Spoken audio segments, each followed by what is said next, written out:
It's your fangirl, Tally, and today we are right back in to VaatiVidya and the lore from Elden Ring. Today, the lore of Malenia and Radahn.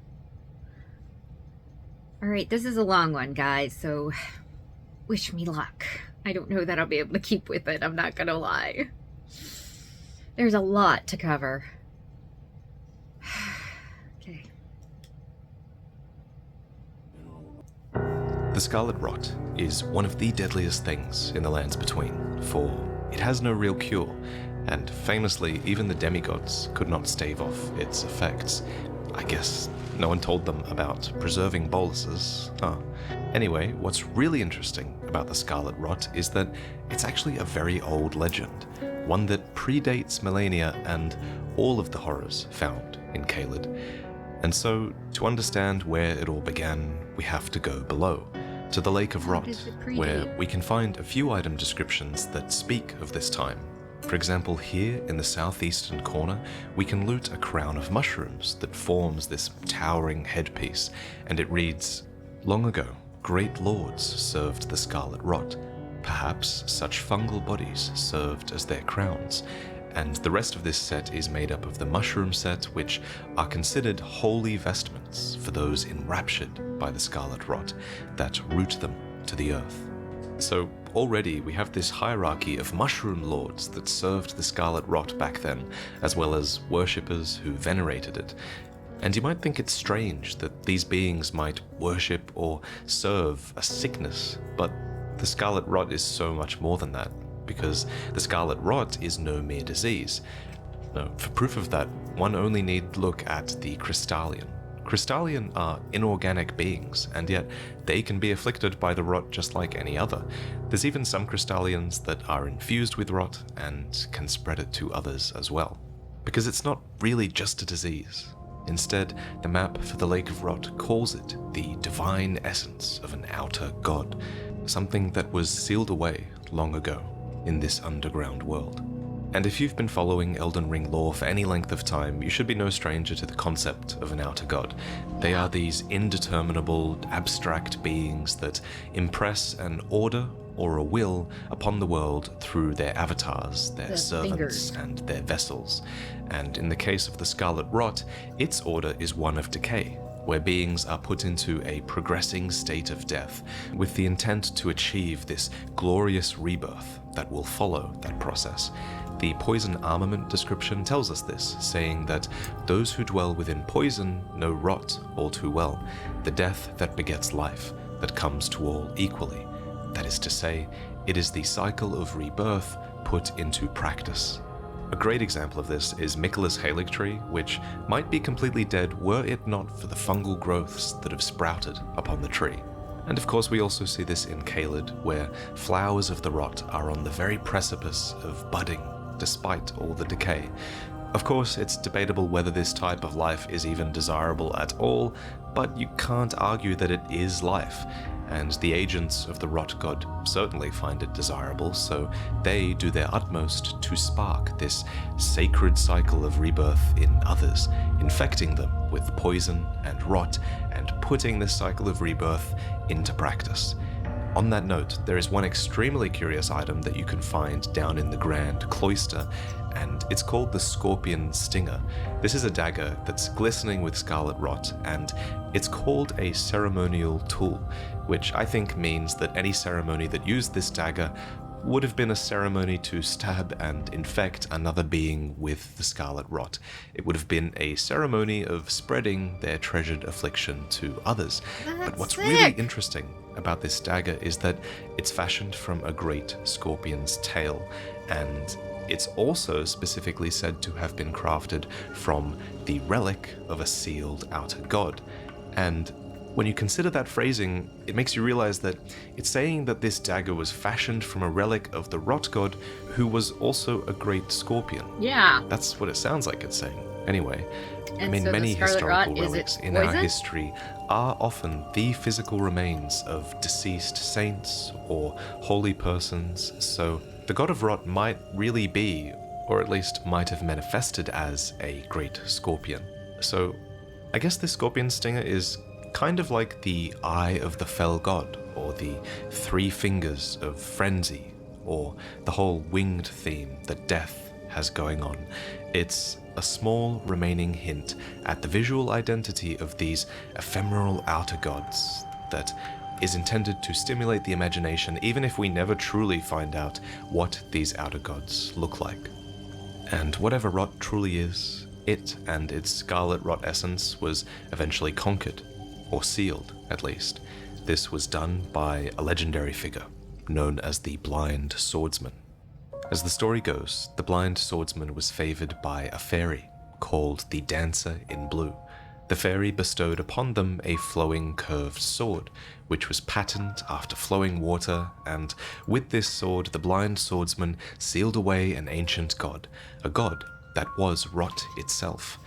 There's quite a bit to unpack in these descriptions. That was First, Rot itself. who or what was the fairy called the Blue Dancer?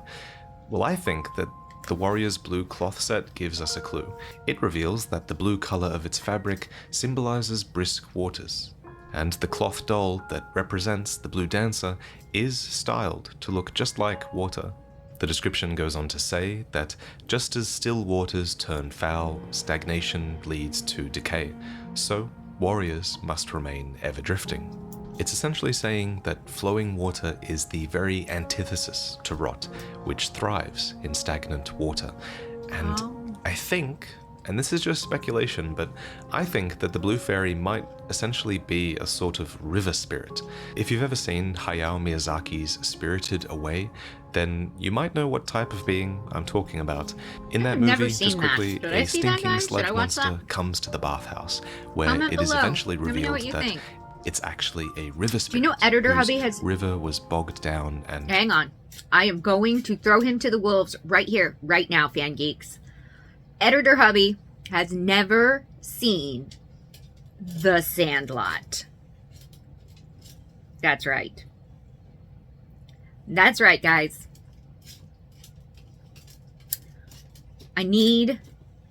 Guys, we need to do something.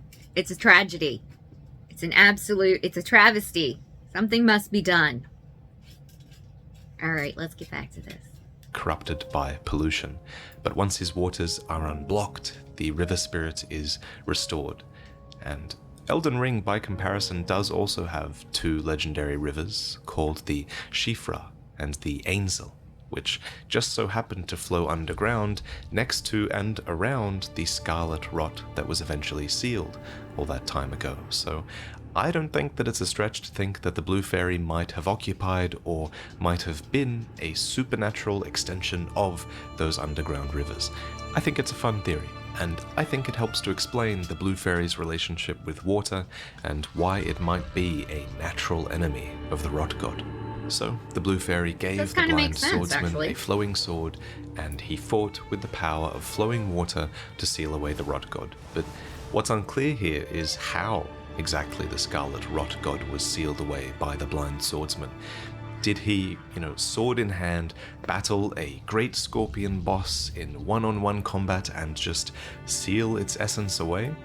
Or was their battle more of an abstract one, where the Eternal City dams were built and rivers were rerouted to encircle the Rot and contain it underground, or something like that? Jeez. These details are left to your imagination, but one way or another, the Scarlet Rot God was sealed away, but it was not defeated. That was some and eventually Avatar it stuff. would return. And this time, it would do so in an Empyrean vessel, corrupting Malenia, a demigod, at the very moment of her birth. Wow.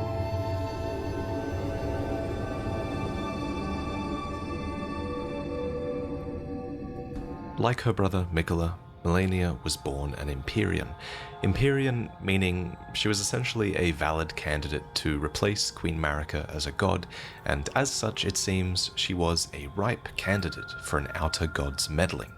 And that's right. It's unclear how the Rot God afflicted Malenia as soon as she was born, but it did, and that's a shame because Malenia's great rune does state that it should have been the most sacred great rune of them all, were it not for what I assume was the Rot God's meddling. And speaking of great runes, in the sister video to this one, we talk about how Miquella was essentially the flip side to Malenia in many ways, especially in cut content where the twins were born of an inseparable fate and said to hold the runes of both abundance and decay between them. And to reflect this duality, it seems, Miquella is in this constant state of overflowing abundance, while Malenia was in this constant state of overflowing death, essentially. We sort of see this tragedy unfolding in a few statues of Malenia, since you can see back then she did actually have all her limbs once upon a time, until the rot continued to take hold, moving her inexorably towards her inevitable death and rebirth as well. And that must have felt inevitable, for it seems like in these early days there were few known ways to ward off the rot. Fire was probably the obvious one, and then there was also the act of consecration, which was used, which is essentially the act of declaring something as sacred, which was done to the weaponry of Malenia and her knights, and apparently it helped their armaments, at least, to resist the rot. But their flesh was still susceptible. Malenia's knights were therefore called the Clean Rot Knights, and they vowed to fight alongside Malenia despite the inevitable, if gradual, putrefaction of their flesh. And it was this fact that made these warriors so fierce, for they had basically already accepted their terrible fate, and so logically they had nothing else to lose in battle. These knights were bestowed the winged sword insignia, given only to those who fought alongside Malenia the Severed. Interestingly, this is the only item that gives Malenia the title the Severed, and I assume that it's referencing a time where Malenia was known for her prowess despite her fragmented body, as it's called in the Japanese. And I guess it's possible that she wasn't yet known as the Blade of Miquella at the time, though that's just my own speculation. At any rate, Malenia Blade of Miquella is her most common title, and it's easy to see why she would dedicate herself to her brother so fully. For her brother was so dismayed by her condition that he dedicated himself to finding a treatment for the rot, and this search for a cure dramatically affected Miquella's worldview. For instance, he was formerly a faithful fundamentalist of the Golden Order, with all the magic to boot, but he would abandon those practices as they could do nothing to treat his sister's accursed rot. Instead, he pursued a path of unalloyed gold, and he crafted for Malenia a needle that could be inserted into her flesh, granting relief from the rot and preventing the progression of the rotting sickness. Wow. If you're interested in why unalloyed gold was able to do this and work that way, then I'd recommend you check out this video afterwards, which talks at length about Miquella. That was But a we good learn one, about guys. the needle's specific effects in-game when we give it to a character called Millicent, who is also suffering from the Scarlet Rot. Millicent is this great parallel to Malenia that teaches us so much about what Malenia might have felt or experienced.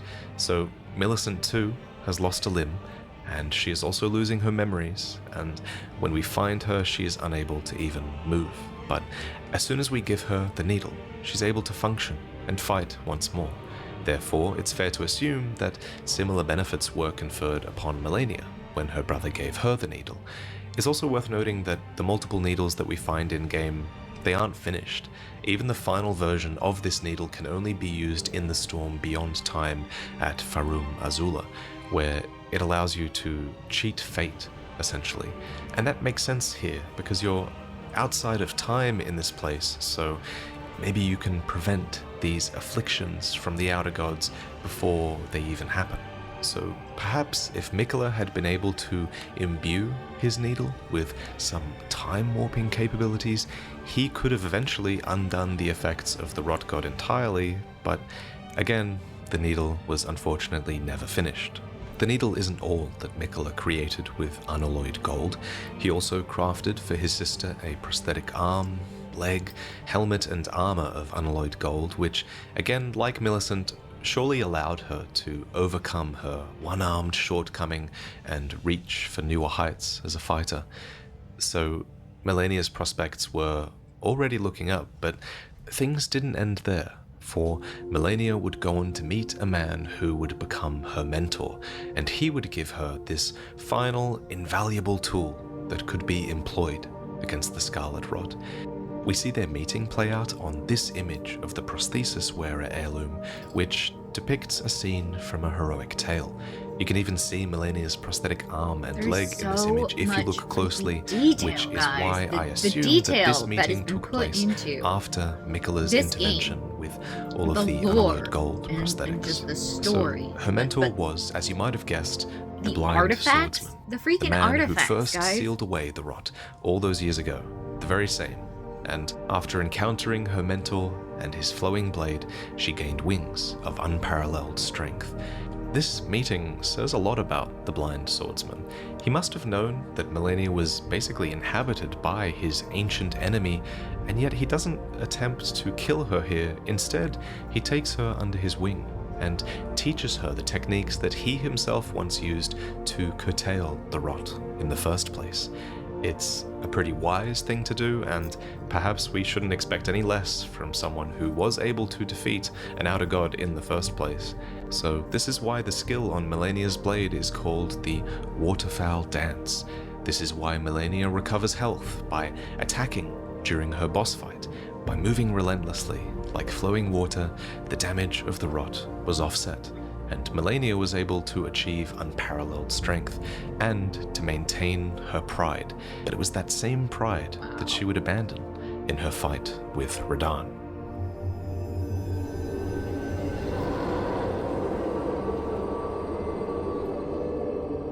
Radahn was born of Queen Rennala, who was the Queen of Caria, and King Consort Radahn, who was previously a great champion of the Erd Tree. Thus was the Order of the Moon and the Erd Tree conjoined.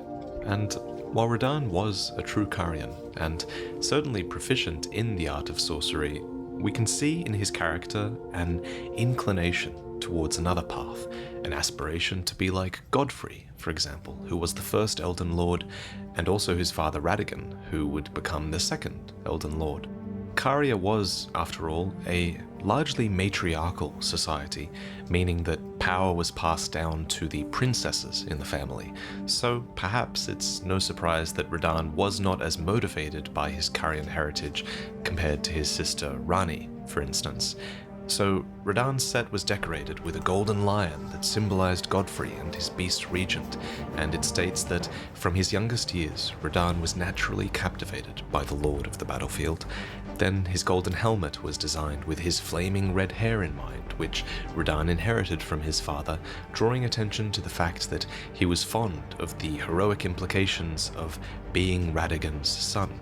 Radahn and his knights were fittingly known as the Red Mane, which conflates Radahn's red hair with the mane of Godfrey's lion, and Radahn was even quoted as saying, "I was born a champion's cub, now I am the lord of the battlefield's lion," which borders on being a statement of complete loyalty to Godfrey and the Golden Order, but we'll get to that debate a little bit later. So, naturally, this was a guy who reveled in the art of warfare, and even in his youth as a Carian royal, it seems Radahn was already a renowned general. We can infer this because of a man named Jeren. The Eccentric's armor specifically says that after spending time as a guest of the Carian royals, he became a guest commander for General Radahn. Therefore, Radahn must have still been in close contact with his Carian family, as Jeren met Radahn through these Carian royals, and when they did meet, Jeren and Radahn seemed to immediately share a certain bond, for despite Jeren preferring to have a nomadic existence, he decided to become a guest commander for General Radahn. And then, despite the temporary implication of such a title, Jeren, this restless tumbleweed, as he was called, would become bound by honorable oath, and he and Radahn swore a vow of honorable death to one another, promising that they would die honorably in battle, even if it was death by the other's hand. So it's not stated which battles that Radahn was fighting at the time, nor which war he required a new guest commander for. But then the world was very different at the time, and there's so much of the Lands Between's history that we don't know about. So I guess it's possible that the battles were being fought for distant lands like Limgrave and Caelid. The Limgrave East map does say, after all, that this path here was trod by many a soldier in the past. Maybe Radahn's forces took this path as well? And this was before Caelid was even afflicted with the Scarlet Rot, so things might have looked really different here, although admittedly we do have this shot from this trailer that shows that it still kind of looks a bit like a red hellscape here, with the red sky, and this was technically before the Scarlet Rot took hold. Caelid did still have some culture to boast of though. For example, in the very middle of Caelid, there is, or was, a town of sorcery called Celia, and despite Radahn's relationship with Caria and Briar Lucaria as well, presumably, it was here in Celia that he studied, learning gravitational magics that likely could not be taught anywhere else. He did this, as the story goes, all so he would never have to abandon his beloved but scrawny steed, for gravitational magics could relieve the weight of Radahn and allow his scrawny horse to carry him evermore. Also, in case you don't know, the horse's name is Leonard, according to the data, so that is the name that we're going to use going forward. And what's interesting about Leonard is that he's specifically called out as being scrawny, as if that's the reason why he can't carry Radahn, who is enormous. Shouldn't Radahn's size be the reason why he can't ride his horse? So. I mean, so I think, personally, that poor horse Radahn is actually teeny, didn't become as large as he is for a very long time. And I think there's some good evidence to back that up. For one, his throne in Leyndell is of regular size. Two, his portrait is of a simple grown man. And lastly, we see a brief shot of Radahn fighting in this image where he barely even matches Morgoth in size. So personally, I think that Radahn probably only grew in size when he acquired a great rune. Regardless, at this stage anyway, it's clear that Radahn initially learned gravitational magic for the sake of his horse, but that gravitational skill set would certainly come in handy as the years went on. For one, these gravitational magics were passed on to some of his elite soldiers, like Ogre, who was the longest serving member of the Redmane Knights, who studied techniques to manipulate gravity alongside Radahn. The equipment and the skill sets of the Redmane Knights really were very inspired by Radahn. For example, the surcoat of Radahn's Redmane Knights depicts a red-maned lion raising a sword in the image of Radahn. All of them proved that they were worthy of the Redmane name. Even their great shield's design takes that symbolism further, being shaped like a fang and featuring the crest of a red-maned lion. And these knights were strong, like Radahn too, with descriptions stating that they were reputed to be masterful warriors, and it was popularly said that the Redmanes knew no weakness. But for all of their prowess in battle, a conflict was coming that no military strength could ward away. And I'm not talking about the Scarlet Rot, I'm talking about the stars. But luckily, for this upcoming conflict, Radahn was able to solicit the help of an extremely knowledgeable teacher. According to the Gravity Well sorcery, Radahn's master was an Alabaster Lord with skin of stone. A White And Walker. these Onyx and Alabaster Lords were a different race entirely to humans, and were said to have risen to life when a meteor struck long ago. And the meteorite sorcery tells us that the reason they were called lords was in reverential fear of their destructive power. And it seems like Radahn was soliciting their help because a similarly meteoric destructive power was on its way to Celia.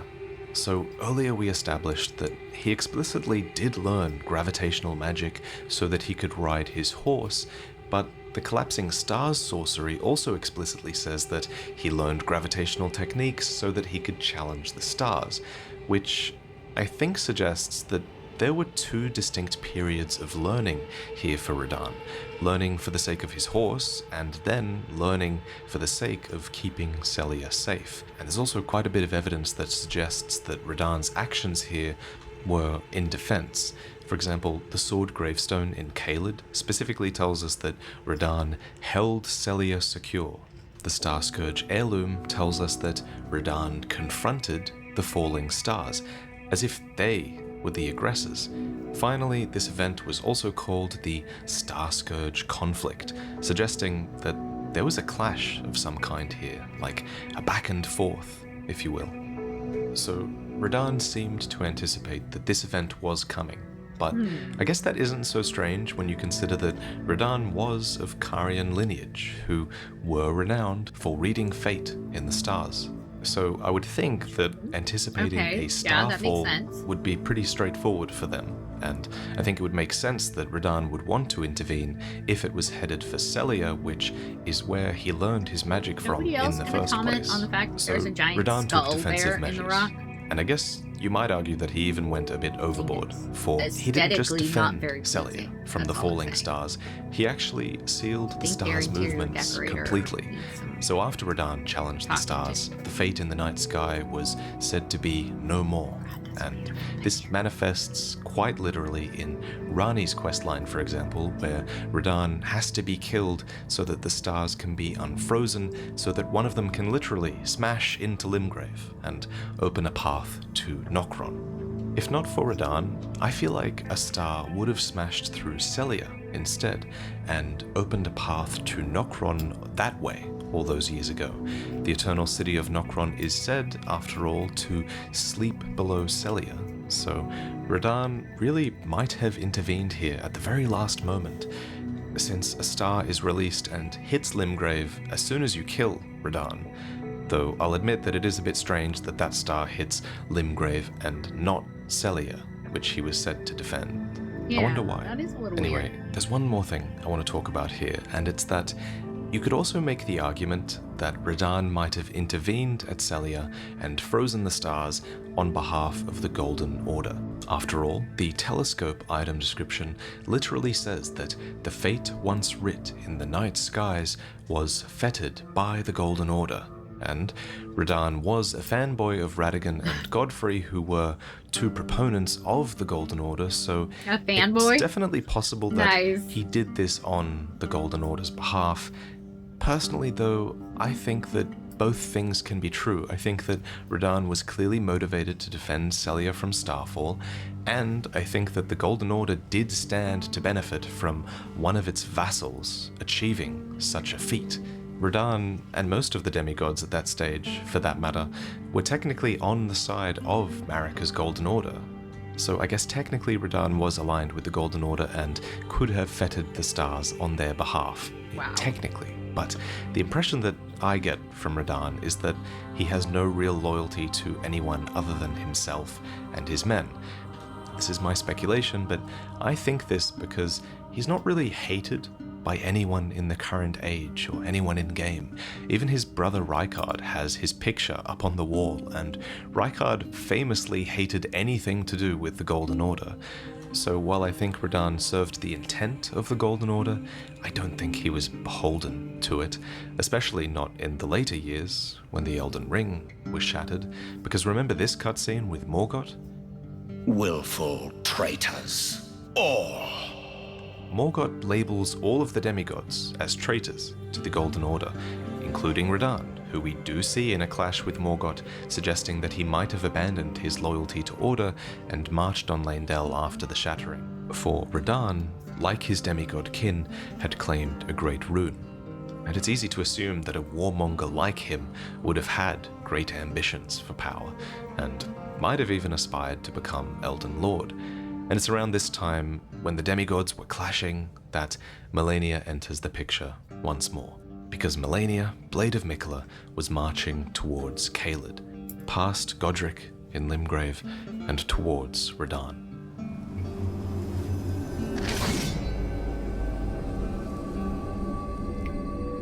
Uh-oh. Honestly, Godric's nothing more than a jumped-up country bumpkin. Lord? Oh, don't make me laugh. First, he hid himself amongst the womenfolk to flee the capital, then hid from Radahn in that castle. Then he insulted Melania, lost to her in battle, only to lick her boots rather than die like a man. Has he no shame, the big girl's blouse? This dialogue from Kenneth Haidt is a great piece of lore as it tells us about this crucial late part of the Shattering Nice. War. At this point, Godric had just failed to usurp Lanedale capital and had fled with his tail between his legs to Stormvale. Here, he hid in fear of Radahn, who was a close neighbor in Caelid, and it makes sense that he'd fear Radahn, who was considered by many to be the strongest of the demigods. But while he was hiding here, a different army approached. From the north, not the south, as Godric must have feared, Malenia and her Clean Rot knights were passing Stormvale on their southwards march from the Halig Tree to Caelid.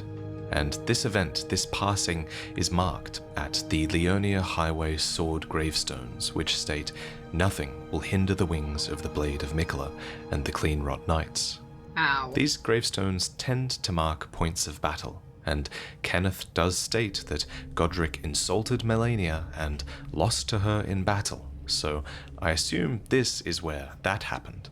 As to the nature of the insult, well, we have cut dialogue from Godric to help us out here. Oh, nice. There is only one tree, and only its branches, that bathe in true rays of gold.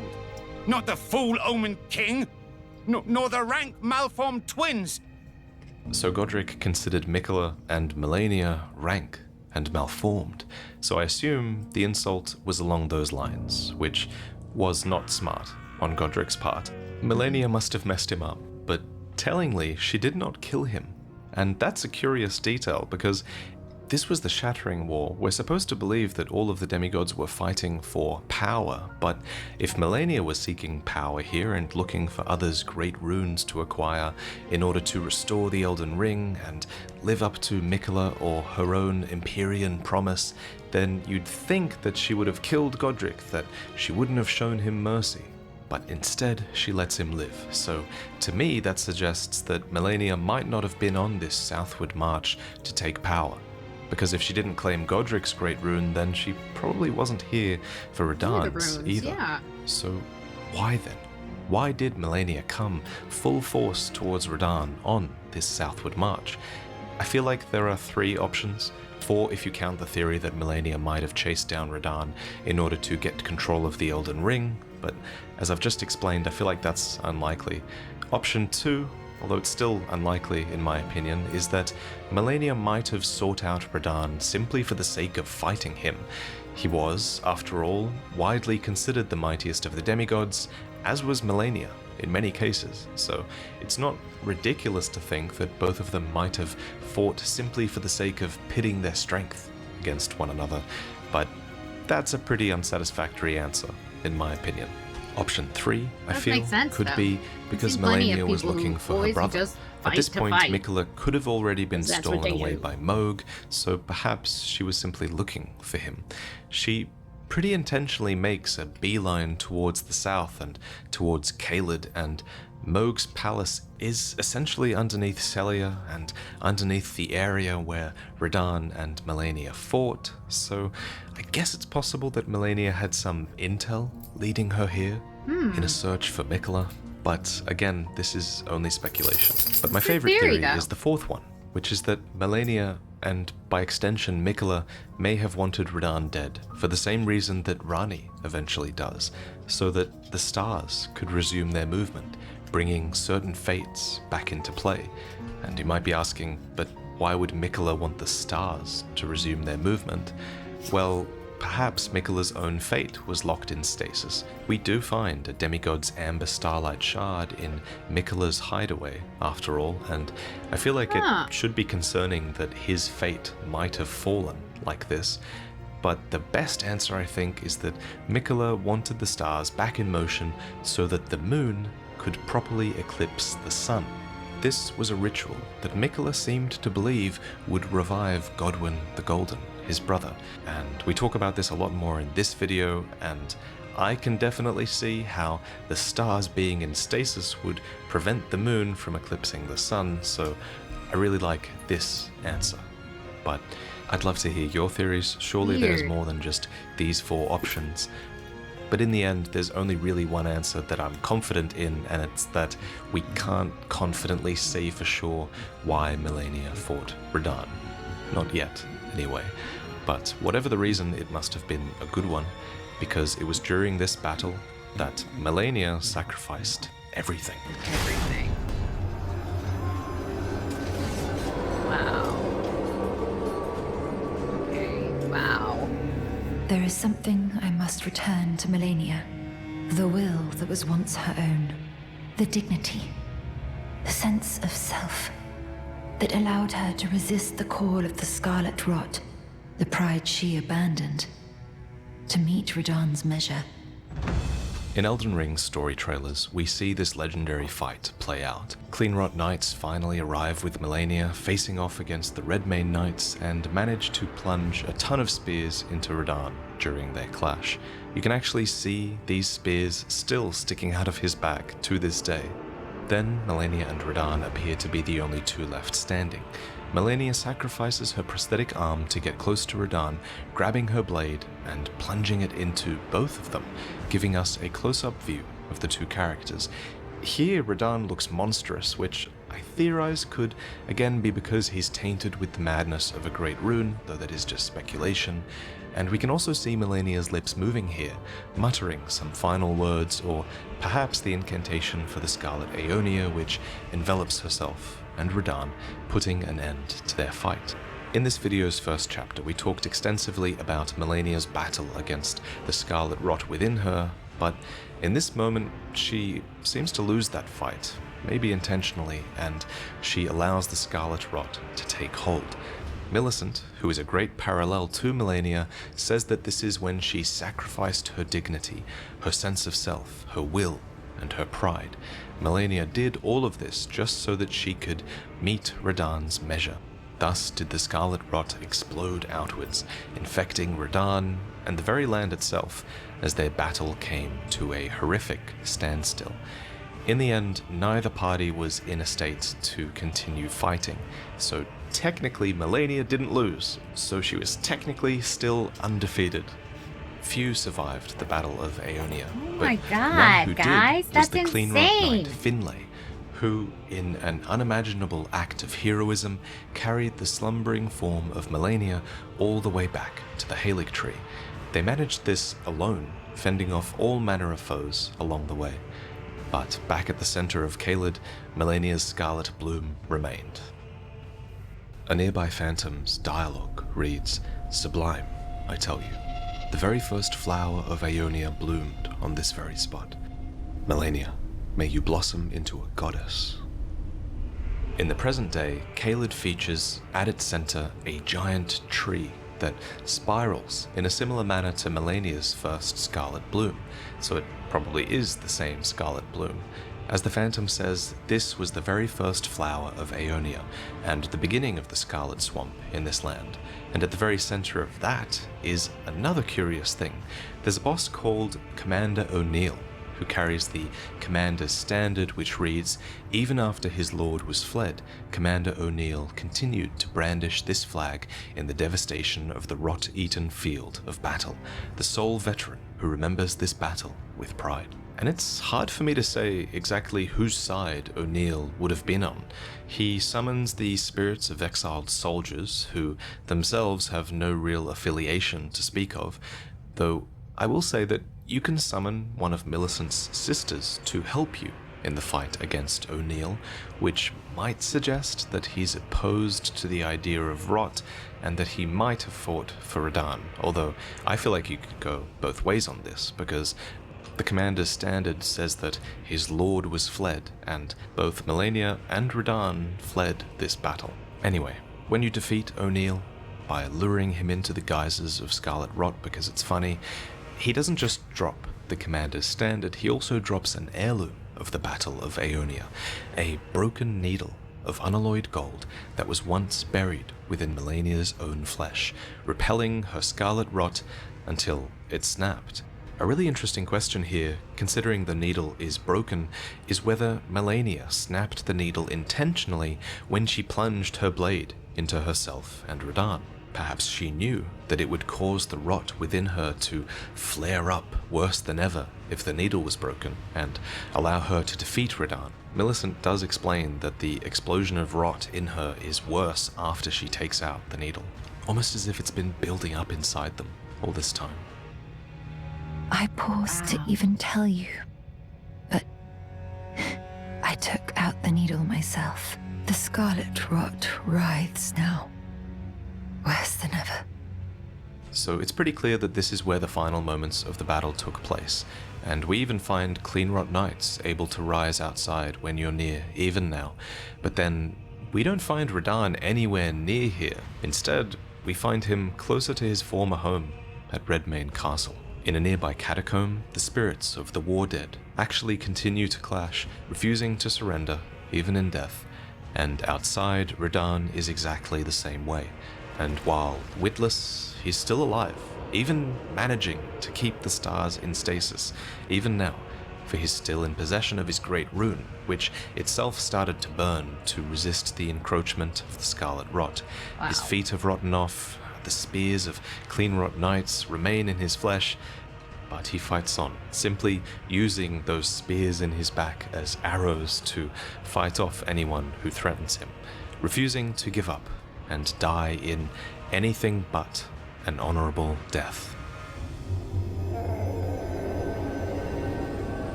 Are So you bizarre, guys. It's one for so festivals sad. or flowers? To the south, a grand festival to make the stars turn. To the east, the heart and bud of a flower to be. But dare you enter into the heart of the Scarlet Rot? As the rot takes hold, Caelid becomes a fresh hell, and the land itself becomes a threat. Even the dragons in this place were forced to flee, and they would make a new nest on a plateau that would be dubbed Dragon Barrow, and no one since then has dared to enter it. That said, a few dragons did not make it away unscathed.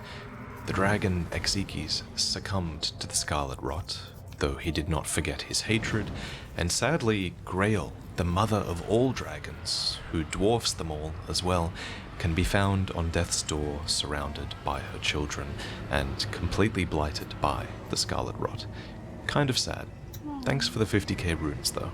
And in the end, it was Melania's Scarlet Rot, not really Malenia herself, that would eventually drive Radahn's Redmane Knights to defeat. According to their armor, when they were driven to defeat by Melania's Scarlet Rot, the Redmane Knights burned off the crest on the left breast of their armor to indicate their resolve, stating, "Alas, dear home, I shan't see you again, for our duty is to remain here, a bulwark against the blight." The knights using fire to burn away their own crest in this way is such a great symbol, for fire was their one and only weapon for fighting back against the rot. And interestingly, according to the Armorer's Cookbook, a lot of these tools and techniques to do with fire were passed down by an armorer who served the great General Radahn, as his books contain knowledge of dealing with rot, the application of fire in particular. And so, this flame of the Redmanes clearly became a large part of their identity henceforth. Corpses of rabid wildlife were piled high and burned. Long smouldering walls of flame were built in order to prevent the rot from spreading to neighboring lands. These same walls border their own castles. They burnt down churches, and they even managed to commandeer some flame chariots to help in their fight. They utilized torches, firepots, arrows, everything. And fittingly, Knight Gerran's beloved sword, a flamberge, became the symbol of the castle itself, thanks to the flame-like undulation that gives this sword its difficult-to-pronounce name. And Gerran himself remained at Redmane Castle to regularly host a celebration of war, calling champions from far and wide to deliver death, a death for his friend, who is now festering with rot and crippled by madness, who now only wishes for an honorable way out. Aww. Meanwhile, amidst Melania's Aeonian butterflies, pale pests emerge from the swamp of Aeonia. and though they appear to be mere Ew, bugs, what the they're hell? not.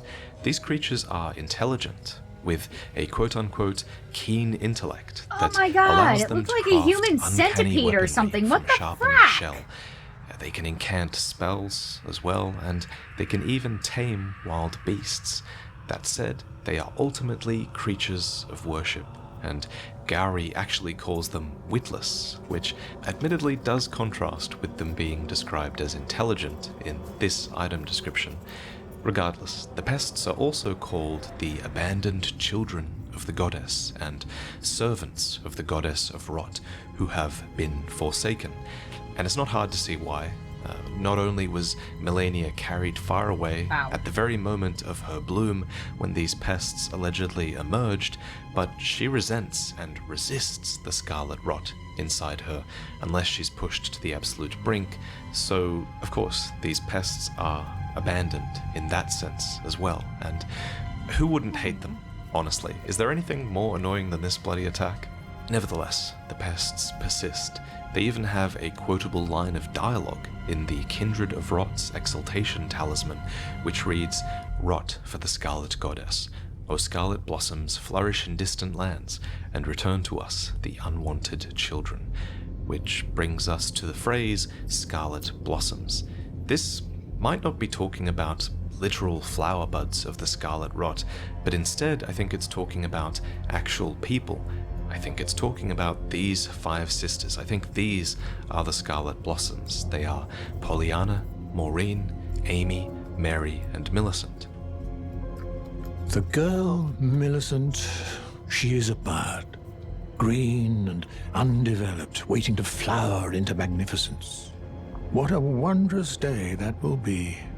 In truth, before her, I'd never seen a bud of such superior quality. She might very well outshine her sisters. So it seems like these pests, including Gowry perhaps, have a keen interest in cultivating these scarlet blossoms. I'd prefer to talk about Millicent's questline in a future Prepare to Cry episode, so subscribe and turn on notifications, but I will hold off for now. That's going to be But one I have to essentially, watch, isn't it, Gowry guys? does all of Should I be this watching in that? anticipation Comment of below. these daughters What do you becoming think? Scarlet Prepare Valkyries, to cry about who he Maureen? believes might one day serve Malenia when Sounds she like it's not ascends gonna be as a the happy goddess one. of Rot. Prepared to cry. Give me a break. Come on, Tally, get it together. At this point, Malenia hadn't been seen for a long while, not since she was carried off to the Halig Tree, and the Halig Tree's location itself was a mystery to many. But there were still those who venerated and worshipped her, and they weren't all pests. Some of them were human, like Malie Marai, the Castellan of the Shaded Castle. Malie wears the Marai mask, which is something only worn by the head of House Marai. It bears the likeness of the first of their line, and it describes this long dual history of the Marai family, who served as both executioners and castellans of the Shaded Castle. So fittingly, their storied sword is the Marai Executioner's Sword, a broad-bladed weapon that would eventually be used against them. For one day, they made the mistake of capturing a bell-bearing hunter named Elima, but Elima, who knew battle skills that allowed him to move objects with his very own will, snatched the sword from the site of his looming execution and overthrew his captors. That should be something you But know it doesn't about seem like someone he you're wanted trying to rule execute. over the castle in I'm their just saying. stead. Like, Instead, can you the move castle shit with your falls mind? into ruin, and when we find him, Elima is just standing and staring at an enormous portrait which is a picture of Malenia, who some believe is to blame for the fate of the castle. A nearby phantom laments the state of things and states, "House Marai is ruined, just deserts for falling for that severed harpy.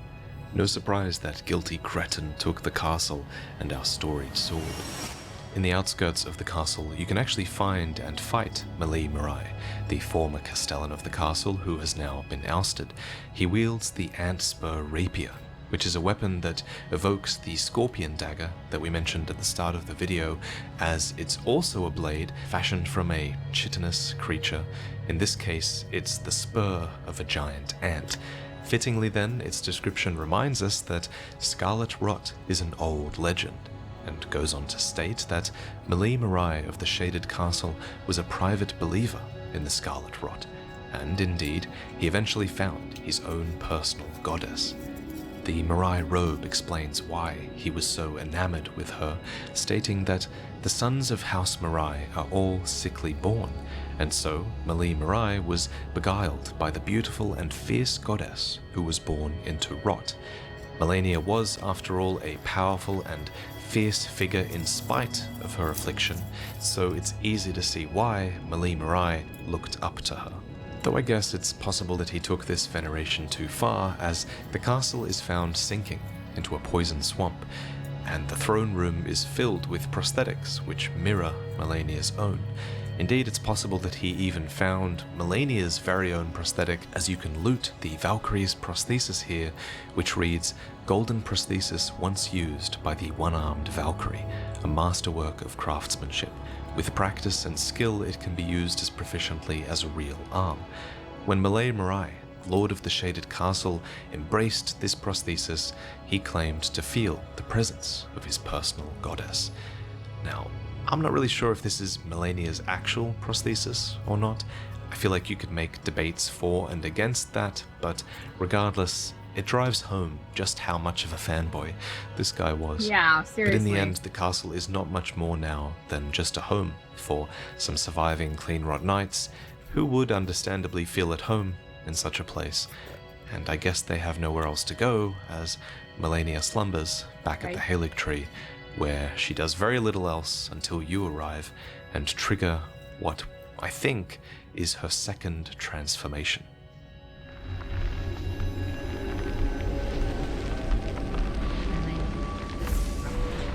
Wait. The scarlet bloom flowers once more. You will witness true horror. Now, rot. Now, I got some bad news for you guys in this final chapter. So, you know how difficult Malenia was to defeat, right? Well, what if I told you that wasn't her final form?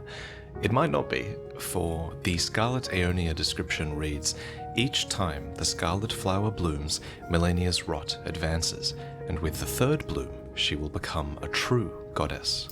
So, it's known that Malenia's first bloom was in Caelid, and we know that she blooms in a fight against us, so the debate becomes, is this mid-fight bloom Malenia's second bloom, or her third? Some would argue that this is Malenia's third bloom, and that she's already become the Goddess of Rot. She does, after all, literally have Goddess of Rot as her title, and there is a bloom right outside her boss room which could have been the site of her second bloom. So how do you argue against that? Well, for starters, the bloom outside might not be hers. For one, it'd be kind of weird if she had a second bloom that is never described, right here, when she's slumbering in just the neighboring room. But not only that, in front of this bloom, you actually loot the Traveler's set, which is the same set worn by Millicent and her sisters, and Melania as well. Considering Millicent and her sisters are buds of Malenia, and considering Millicent also leaves behind one of these blooms when she dies, it's not ridiculous to think that one of these sisters might have flowered here already. Yeah. And I don't think that Malenia having Goddess of Rot in her boss title means that much. Many, like Gowrie and the Pests, already believe that Malenia is the Goddess of Rot. The Scarlet Aeonia description instead specifies that the third bloom will make her a true goddess, and I think anything before that is just a brief flash of the Rot god shining through. But the biggest piece of evidence that Malenia hasn't yet reached her third bloom yet, in my opinion, comes from Gowrie, who goes to extraordinary lengths to nurture Millicent, encouraging us to kill her even, just so this betrayal can turn her into a Scarlet Valkyrie that will serve Malenia. It must be done by your hand, no other. Millicent trusts you, rather deeply in fact. Sever that trust. Nurtured by betrayal, her bud will flower most vividly. When Malenia ascends to godhood, Millicent too shall be reborn as a Scarlet Valkyrie. Okay. If Millicent dies, she flowers, with Gowry's expectation think it being looks like a that she will nine-tailed be fox. revived after this. So considering that there's a bloom in Melania's boss room as well that appears Yeah, it's just after you got defeat blue her, all I feel like over it's it. possible that Melania could have It's much another damage over it. revivification after this as well. And one final piece of evidence was actually pointed out by you guys in the comments of my recent Oracle short. In that video, I argued that the Oracles might be there to herald the return of Mikla as a god, as their spirit ashes state that it is said that when Oracle envoys appear playing their pipes, they do so to herald the arrival of a new god or age. But I completely neglected to mention that they might be here to herald Melania's ascension as a god instead. So thank you guys for pointing that out. If you haven't already, I'd appreciate if you tried out some of my shorts content. It's extremely difficult to fit everything within 60 seconds, but it's a fun challenge and I'm pretty happy with some of the short stories that I've been able to tell in those shorts. Anyway, personally, I wouldn't be surprised if we fight some incarnation of Malenia again in the DLC, and I'd be down for that fight, provided she rises again with her lower half as a scorpion or something. But what I find to be the most disturbing thought about Melania's potential third bloom is that Gowry believes a scarlet bloom will be more vivid if it's nurtured by betrayal. That's what we see in Millicent's questline. So what if Melania's third bloom could be more vivid if she's betrayed by her brother, Mikla? But it's late now, and I'm really getting into some deranged speculation territory, aren't I? So that's probably my cue to end the video. A special thanks to Miss Wow. Cat for the footage That and was editing a help. lot. A lot, guys. Holy cow.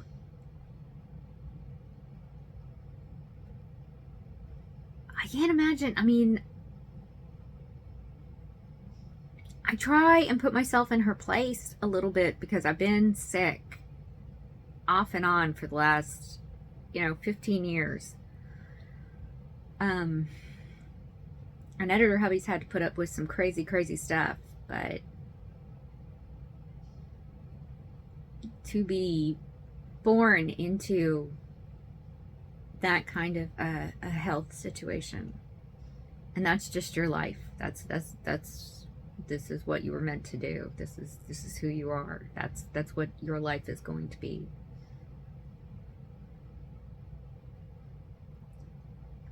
It's insane to me. It's crazy. Just wow. Okay, guys, what should I watch next? Comment below and let me know. Remember, if you haven't already, please subscribe to the channel. Every new subscriber really helps us out, and I want to thank every single fan geek for 500 this last weekend. It's amazing. 1 year and we're already at that many subscribers, and I really appreciate each and every one. Please remember to like this video, and again, if you haven't, please subscribe, and I will see you in the next one. Bye, guys!